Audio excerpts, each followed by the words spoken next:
ओम श्री परमात्मने नमः। ओम श्री गुरुभ्यो नमः। ओम श्री ऋषिभ्यो नमः। ओम असतो मा सद्गमय तमसो मा ज्योतिर्गमय मृत्योर्मामृतंगमय।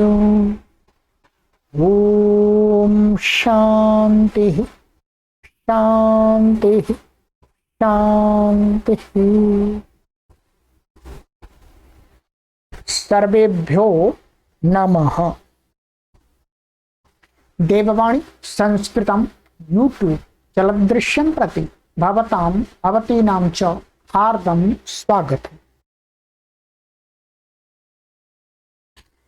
अष्टाध्यायी भाष्य प्रथमावृत्ति द्वितीयः अध्यायः प्रथमः पादः चल रहा है। द्वितीय अध्याय के प्रथम पाद की हम कक्षा संख्या 7 को पढ़ेंगे आज।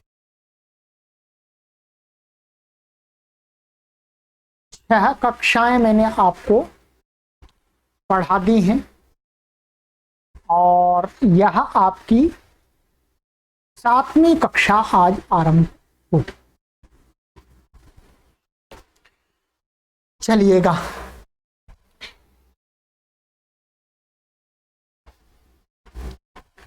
मित्रों, गत कक्षा में मैंने आपको ये 2 सूत्र पढ़ाए थे। एक पढ़ाया था अव्ययी भावः, दूसरा सूत्र था विधि सूत्र है। वो अधिकार सूत्र था, ये विधि सूत्र है। अव्ययम विभक्ति समीप समृद्धि आदि। इसके पूरा मैंने आपको समास भी करा दिया, इसका पदच्छेद विभक्ति भी बता दी, इसका अर्थ भी आपको समझा दिया और इसके उदाहरण जो दिए हैं वो मैंने यहाँ पर पढ़ करके उनका अर्थ भी बता दिया। ठीक है, परंतु अभी इसमें हमको बहुत कुछ करना है। अभी समास की सिद्धियां करनी है। ठीक है, ये कैसे बन गया सुमगधम अधिकुमारी, कुछ सिद्धियां तो हमने आपको पहले भी करा दी हैं।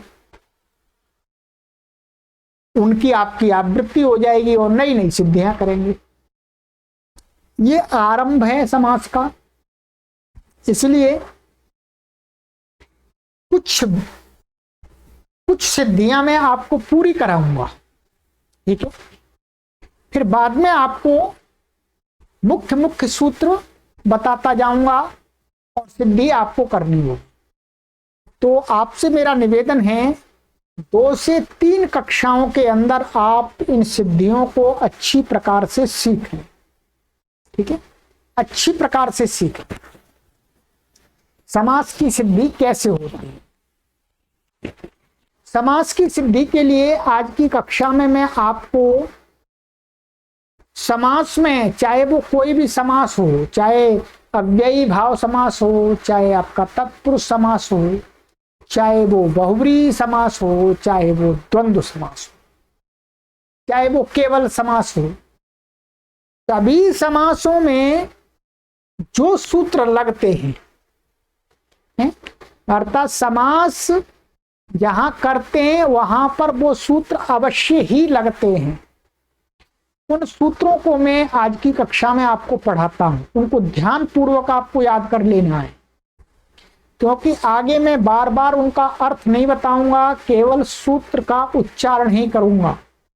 ठीक है, और अव्ययी भाव समास में जो विशेष सूत्र लगते हैं, सभी अव्ययी भाव समास में जो सूत्र विशेष लगेंगे उनको भी मैं बता दूंगा, उनको भी आप अच्छी प्रकार से समझ लें। पुस्तकें आप सभी के पास में हैं। जो जो सूत्र मैं आपको बताऊंगा उन पर टिक करते रहिएगा और बार बार उनको देखते रहिएगा। ठीक, चलिएगा अब चलते हैं सबसे पहले कि समास करते ही, समास करने के एकदम पश्चात कोई भी हम किसी सूत्र से समास करते हैं, उसके बाद कौन से सूत्र लगता है। सबसे पहला सूत्र आप देखिएगा, ये आपके सामने बोर्ड पर मैंने रखा हुआ है। सूत्र है आपका कृतधित समासाश्च 1, 2, 46। पहले भी पढ़ा दिया गया है। ये क्या कहता है, ये प्रातिपदिक संज्ञा करता है, यही करता है। कुछ तो याद होगा, थोड़ा बहुत, तो पूरा नहीं तो थोड़ा तो याद होगा। इसका अर्थ आपको मन में ध्यान रखना है। ये क्या करता है, कृत प्रत्ययांतास्तद्धित प्रत्ययांताः समासाश्च प्रातिपदिक संज्ञका भवन्ति। ठीक है, कि कृत प्रत्ययांत शब्द और तद्धित प्रत्ययांत शब्द और समास, जिसका समास हुआ है उसकी क्या होती है, प्रातिपदिक संज्ञा।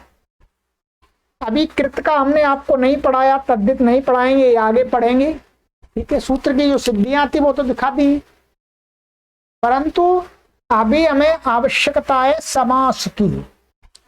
जिसका भी समास होता है, जिन शब्दों का समास होता है, उनकी एकदम क्या हमें करनी होती है, कृतधित समासाश्च से प्रातिपदिक संज्ञा। ध्यान रखिएगा, यह हर एक समास में लगाना है। ठीक है, चलिएगा समास की प्रातिपदिक संज्ञा होती है। जैसे ही समास की प्रातिपदिक संज्ञा होती है, उसके बाद आपको हर समास में क्या करना होता है, उसके लिए सूत्र आपको पढ़ाया गया है कि सुपो धातु प्रातिपदिकयोः। ठीक है, पुस्तक में देखिएगा दूसरे अध्याय के चौथे पाद का 71वां सूत्र। जैसे ही प्रातिपदिक संज्ञा हो जाती है समास की, वैसे ही ये सूत्र लगता है। पहले भी लगाया है, अर्थ में बता देता हूं। अर्थः धात्वयवस्य प्रातिपदिकावयवस्य च सुपो लुक भवति। ये कहता है धातु के अवयव सुप, सुप माने सु औ जस अम औ षष्टाभ्याम भिस आदि जो 21 प्रत्यय है, वो क्या है, सुप है। यदि वो धातु का अवयव हो अथवा प्रातिपदिक का अवयव हो, ठीक है, क्या प्रातिपदिक से बाद में नहीं, प्रातिपदिक जिनकी संज्ञा है उनके बीच में यदि आ रहे हैं तो क्या हो जाता है, लुक हो जाता है। लुक माने वहां से हट जाते हैं। ठीक है, ध्यान रखेंगे। प्रातिपदिक समास की प्रातिपदिक संज्ञा होने से क्या होता है, बीच के जो सुप होते हैं उनका लुक हो जाता है। ये ध्यान रखेंगे हमेशा। सुपो धातु प्रातिपदिकयोः। ठीक है, चलिएगा अब आइएगा, ये 2 सूत्र आपने नोट कर लिए, करिएगा। आप समास करने के बाद वो समास में किसकी आवश्यकता होती है, ये सूत्र आप ध्यान रखेंगे। प्रथमा निर्दिष्टम समास उपसर्जनम। ये प्रथम अध्याय के दूसरे पाद का 43वां सूत्र है, आपको पढ़ा दिया गया। ठीक है, ये क्या कहता है, प्रथमा निर्दिष्टम समास उपसर्जनम। कुछ तो ध्यान होगा। ये कहता है कि जो समास विधायक जो सूत्र होता है, क्या समास विधायक, जैसे अव्यय विभक्त समीप समृद्धि हमने सूत्र पढ़ा, ये क्या है? विधि सूत्र है, समास विधायक सूत्र है, समास को करने वाला सूत्र है। तो ये कहता है कि समास विधायक माने समास को करने वाले जो भी सूत्र होते हैं, उन सूत्रों में जो पद पड़े होते हैं, यदि उन सूत्रों के अंदर कोई पद प्रथमा विभक्ति से पढ़ा हुआ है, प्रथमा विभक्ति से निर्देश किया गया है, तो कहिएगा कि उससे जो समास करते हैं, तो समास के अंदर वो जो शब्द है सूत्र का प्रथमा विभक्ति से निर्दिष्ट वाला, वो जिसको कहता है उसकी क्या हो जाती है? उपसर्जन संज्ञा हो जाती है। क्या ये उपसर्जन संज्ञा करता है? ध्यान दें, अर्थ देखिएगा। समासे अर्थात समास विधायके सूत्रे प्रथमया विभक्त्या निर्दिष्टम यत पदम तद उपसर्जन संज्ञकम भवति। समासे मन समास विधायक सूत्र में प्रथमा विभक्ति से निर्दिष्ट जो पद होता है, उसकी क्या कहते हैं? महर्षि पाणिनि जी उपसर्जन संज्ञा कर देते हैं। अभी मैं आपको बता देता हूं। जैसे ये आपका सूत्र था, कौन सा सूत्र है? ये सूत्र है, ये समास विधायक सूत्र है, ठीक है। ये क्या है? समास विधायक। अब यहां पर देखिएगा, इस वाले इसमें ये तो जो एक पद है, इसमें तो सप्तमी विभक्ति बहुवचनांत है, ठीक है। इसमें जो अव्ययम है, ये क्या है? प्रथमा विभक्ति एक वचनांत है। वचन की कोई बात नहीं है, विभक्ति की है। प्रथमा विभक्ति से ये पद यहां पर है। अब ये किसको कह रहा? अव्यय को। इस सूत्र से जो भी समास होगा, उसमें जो अव्यय होगा, उसकी क्या हो जाएगी? उपसर्जन संज्ञा। जैसे मानिएगा आप, ये यहां पर है, जैसे अधि है और स्त्री है।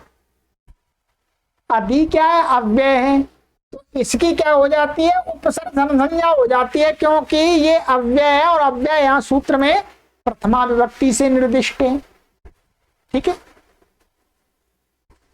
पक्का? ऐसे ही सब जगह यहां पर ये जो अव्यय होंगे, उनकी उपसर्जन संज्ञा हो जाए। इसी प्रकार से आगे मैं आपको बताता जाऊंगा, ठीक है। समझ लीजिएगा, पहले भी समझाया बहुत।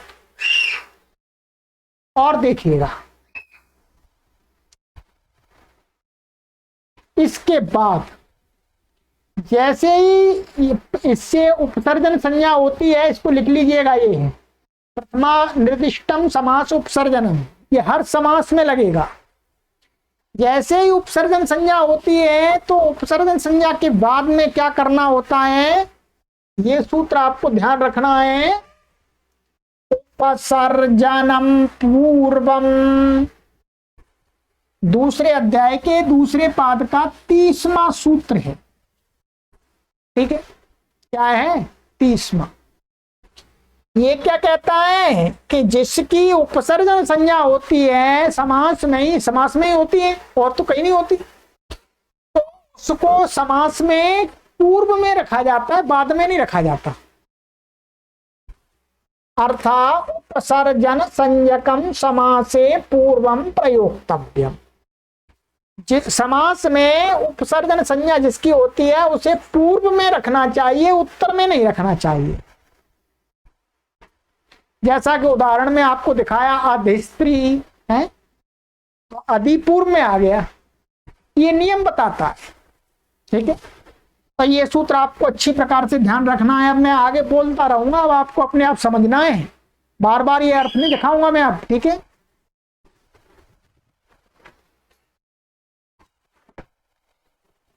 तो ये पक्के कर लीजिएगा, अपनी पुस्तक में टिक लगा लीजिएगा, अथवा नोटबुक पर लिख लीजिएगा इन सूत्रों को, ठीक है, अर्थ सहित, ठीक है। चलिए अब चलिएगा, ये तो मित्रों, ये तो जो मैंने आपको अभी सूत्र बताए हैं, ये सूत्र हर प्रकार के समास में लगते हैं, चाहे अव्ययी भाव समास हो, चाहे तत्पुरुष समास हो, चाहे बहुब्रीहि समास हो, चाहे द्वंद्व समास हो। ठीक है, कोई भी समास हो, सभी प्रकार के समास में ये सूत्र लगते हैं। कौन से? कृतद्धित समासाश्च, उपो धातु प्रातिपदिकयोः, और प्रथमा निर्दिष्टम समास उपसर्जनम, उपसर्जनम पूर्व। ये आपको अच्छी प्रकार से मस्तिष्क में रख लेना है। पूरे समास प्रकरण को पढ़ते समय आपको ये लगाने हैं, हर सिद्धि में लगाने हैं। ठीक है, अब अव्ययी भाव समास के अंदर इनके अतिरिक्त कुछ विशेष सूत्र लगेंगे, हर अव्ययी भाव समास में लगेंगे, उनको पढ़ लीजिएगा। मैं समझा देता हूं इस क्लास में, बाद में भी बताऊंगा कि अव्ययी भाव समास यहां जो हम करेंगे, उस अव्ययी भाव समास में ये सूत्र जरूर लगेंगे। ठीक है, कौन सा सूत्र है अव्ययी भाव समास में? एक सूत्र है, पहला आप लिख लीजिएगा, अव्ययी भावश्च। ये आपको पढ़ा दिया है 1:1:40 में, प्रथम अध्याय के प्रथम पाद का 40वां सूत्र हमने खूब पढ़ा है। ये क्या कहता है कि अव्ययी भाव समासः अव्यय संज्ञको भवति। जो अव्ययी भाव समास होता है उसकी क्या संज्ञा होती है? बोलो, अव्यय संज्ञा। क्या होती है? अव्यय संज्ञा। ये आपको अव्ययी भाव समास के लिए ध्यान रखना है। हर अव्ययी भाव समास क्या बन जाता है? बोलो, अव्यय। अव्यय बन जाता है। ठीक है, चलिएगा, ये ध्यान रखना है आपको। इसके बाद ये दूसरा एक अव्ययी भाव समास है, अव्ययी भावश्च सूत्र है। ठीक है, एक तो अव्ययी भावश्च यहां पर था, एक दूसरे अध्याय के चौथे पाद में है, ध्यान रखेंगे।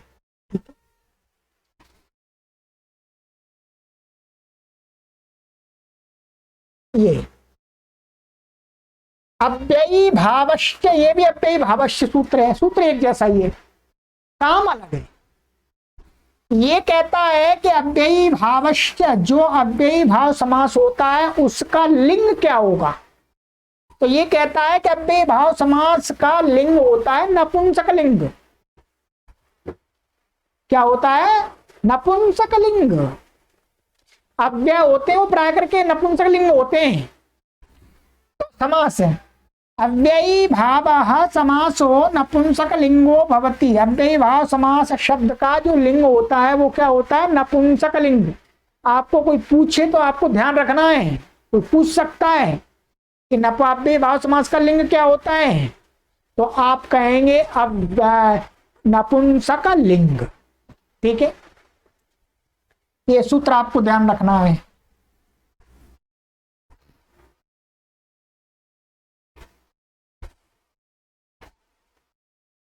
अब आपको ध्यान रखना है कि जो अव्ययी भाव समास है उसकी अव्यय संज्ञा होती है।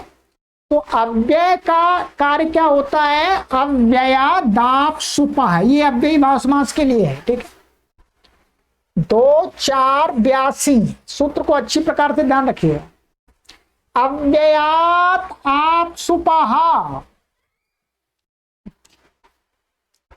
ये कहता है कि जिसकी अव्यय संज्ञा हो जाती है उससे उत्तर, क्या?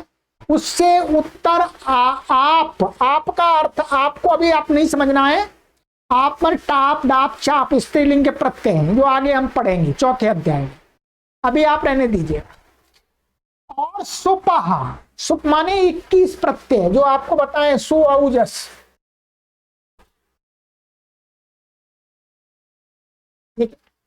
21 प्रत्यय। यदि अव्ययी भाव समास की अव्यय संज्ञा हो गई है, अव्यय उससे उत्तर यदि सुप आएंगे तो उनका क्या हो जाता है? लुक हो जाता है। अव्ययात उत्तरस्य आपाह सुपश्च लुक भवति, अर्थात हटा दिया जाता है। ठीक है, हटा दिया जाता है। ध्यान रखेंगे, अव्ययी भाव समास करेंगे तो उससे क्या कर देंगे, उससे सु लाएंगे, ठीक है, सु लाएंगे तो उसका इससे लुक हो जाता, हटा देते हैं। परंतु अव्ययी भाव समास में कुछ जगह अव्यय संज्ञा होने पर भी जो सुप हैं उनको हटाया नहीं जाता है। क्या हटाया नहीं जाता है कुछ जगह। उसके लिए आपको सूत्र याद ध्यान रखना है, इसी के नीचे वाला सूत्र है। क्या सूत्र है? नाव्ययी भावादतों तो पंचम्याः 2-4-83। ध्यान रख लीजिएगा इसको। ये क्या कहता है? ये कहता है कि यदि ह्रस्व अकारांत अव्ययी भाव समास है कोई, क्या अव्ययी भाव समास अव्यय बन गया, परंतु उसके अंत में यदि ह्रस्व आकार आ रहा है, क्या ह्रस्व आकार आ रहा है, तो क्या करना है? तो कहते हैं ऐसे अव्ययी भाव समास से उत्तर सुप का लुक नहीं होता है। सुप का लुक नहीं होता है। क्या हो जाता है? सुप को चाहे सु हो, सु को भी अम हो जाता है, औ को भी अम हो जाता है, जस को भी अम हो जाता है, सबको अम ही अम हो जाता है। अर्थ समझिएगा। अतः माने अदंतात माने ह्रस्वकारांत अव्ययी भाव समासात माने अव्ययी भाव समास से उत्तरस्य उत्तर सुपाह सुप माने 21 प्रत्यय आते हैं जो लुक न भवती मान लुक को लुक है वास्तव में लुक न भवती लुक नहीं होता है। किससे प्राप्त था? ऊपर वाले सूत्र से। तस्य सुपा परंतु उसको क्या हो जाता है? अम हो जाता है। सुप को अम हो जाता है। आदे अम आदेशस्तु भवति अपंचम्याः पंचमीं विभक्तिं विहाय। परंतु पंचमी विभक्ति का जो क्या होता है? नसी भ्याम भ्यस जो 3 प्रत्यय उनको अम नहीं होता है। उनका तो लुक ही हो जाता है। ये ध्यान रखेंगे। उदाहरण आपको आगे बताएंगे, बस इतना ध्यान रखना है। ह्रस्वकारांत यदि अव्ययी भाव समास जैसे ये है उपकुंभ, उपकुंभ है, ये कैसा अव्ययी भाव समास है? अकारांत है।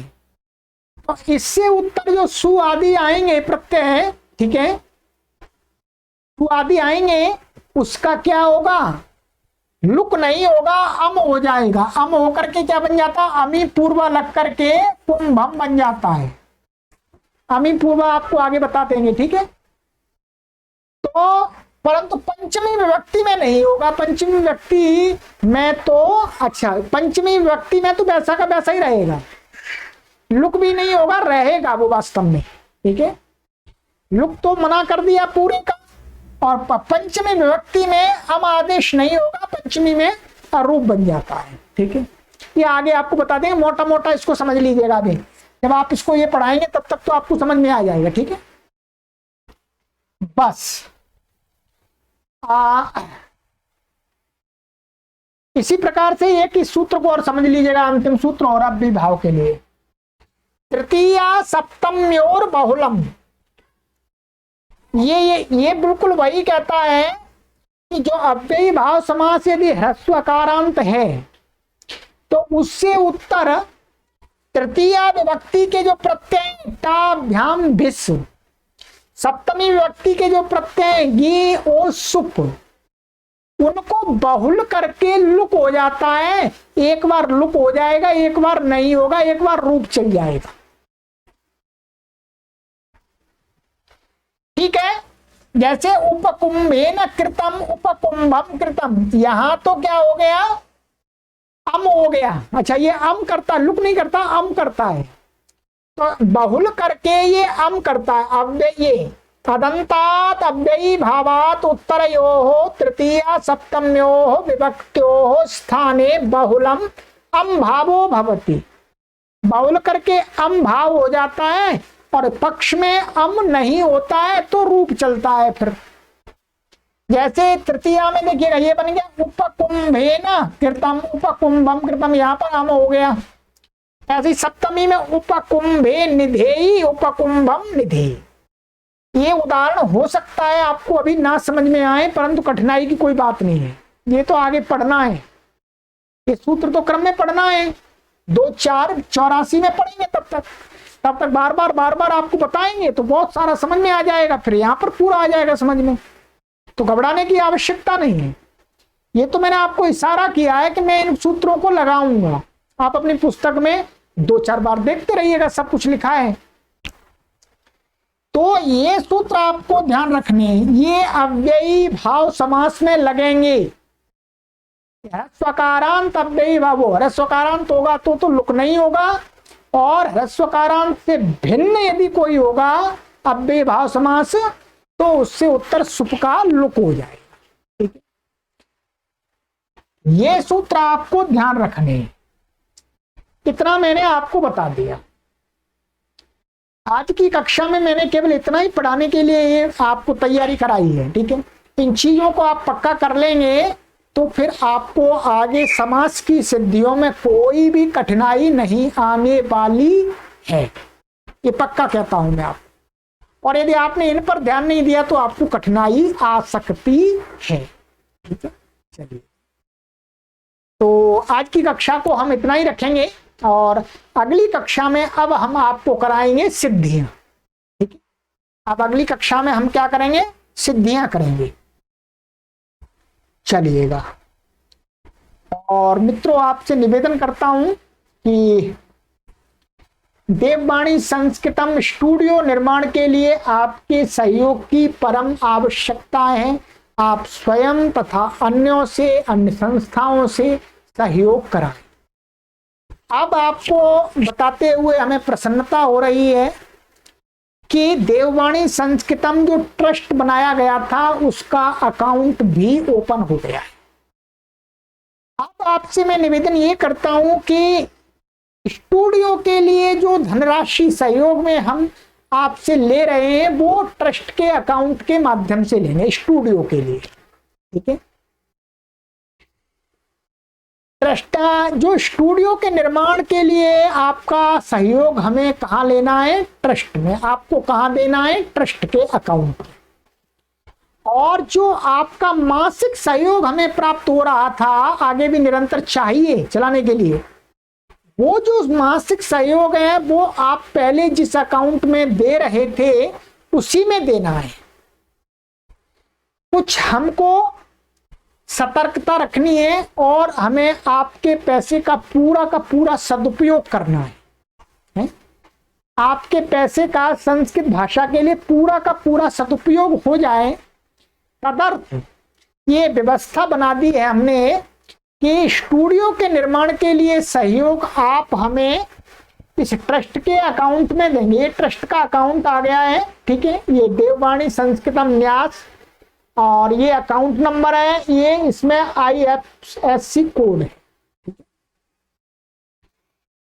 इसमें आप जो स्टूडियो के लिए सहयोग प्रदान कराएंगे वो आप इसमें कराएं, अन्य संस्थाओं से भी कराएं। ठीक है, और जो मासिक सहयोग आप दे रहे हैं जिस अकाउंट में पहले से उसी में दें। और ध्यान दें मित्रों, सरकार के नियम के अनुसार कोई भी महानुभाव ट्रस्ट में 5,000 से अधिक का सहयोग या 5,000 रुपए देते हैं तो उनका सरकार के लिए पैन कार्ड नंबर देना अनिवार्य बन जाता है। तो आप 5,5100 रुपये या 11,000 रुपये की राशि प्रदान करते हैं सहयोग में स्टूडियो के लिए ट्रस्ट अकाउंट में, तो आप मुझे अपना पैन कार्ड नंबर कृपया इस व्हाट्सएप पर जरूर रख दीजिए, अन्यथा हमारे लिए कठिनाई आ सकती है। ये आप सभी जानते हैं, सरकार का ऐसा नियम बन गया है कि ट्रस्ट में यदि 5,000 से अधिक कोई राशि देता है, 5100 रुपये देता है, 5200 रुपये देता है, तो आगे जो इसका हमको हिसाब किताब सरकार को देना होगा, तो आपका दान हमारे पास में आया है, उसके साथ में हमें आपका पैन नंबर भी लिख करके देना होगा, रसीद पर बाकायदा। तो इसका ध्यान रखें।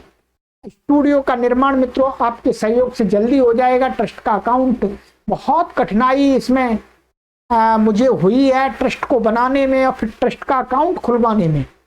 वर्तमान में ये सारी प्रक्रियाएं काफी जटिल हो चुकी हैं, परंतु प्रभु की कृपा से, आप लोगों के सहयोग से ये ट्रस्ट बना है, ट्रस्ट का अकाउंट भी बन गया है। अब गतिविधियां और तेजी से आगे बढ़ेंगी, ऐसी हम आशा करते हैं, आशा ही नहीं विश्वास करते हैं मित्रों। ठीक है, चलिएगा।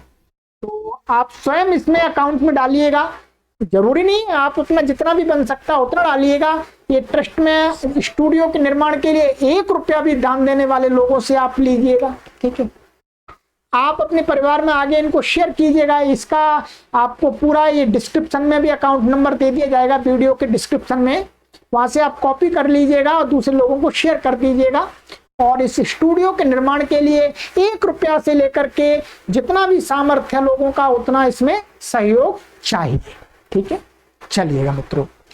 तो ये अकाउंट नंबर है, देववाणी संस्कृतम लिखा हुआ है, DEVVANI और फिर स्पेस है SANSKRITAM, स्पेस है फिर NYAS, सभी कैपिटल लेटर हैं। ये अकाउंट नंबर है 502027228242, ये अकाउंट नंबर है। ये IFSC कोड है HDFC और 000943, ये IFSC कोड है। तो आप अपना सहयोग और इस व्हाट्सएप पर सूचना जरूर लेते रहें। ठीक है, जिससे हम नोट करते हैं। अब जो स्टूडियो के लिए जो भी राशि होगी वो ट्रस्ट में इकट्ठी होती रहेगी, और जैसे ही आपकी राशि हो जाएगी कार्य में लगाने लायक, वैसे ही हम इस कार्य का आरंभ कर देंगे। चलिए, सर्वेभ्यो नमः।